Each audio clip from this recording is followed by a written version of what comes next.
వాడి రక్తం కారి కారి భూమిలోకి ఇంకిపోయింది.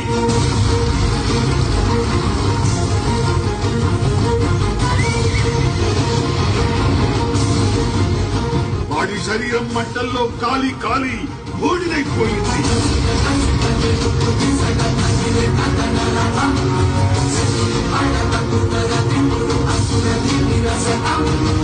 వాడి ప్రాణం ప్రాణహిత నది ప్రవాహంలో కొట్టుకుపోయింది.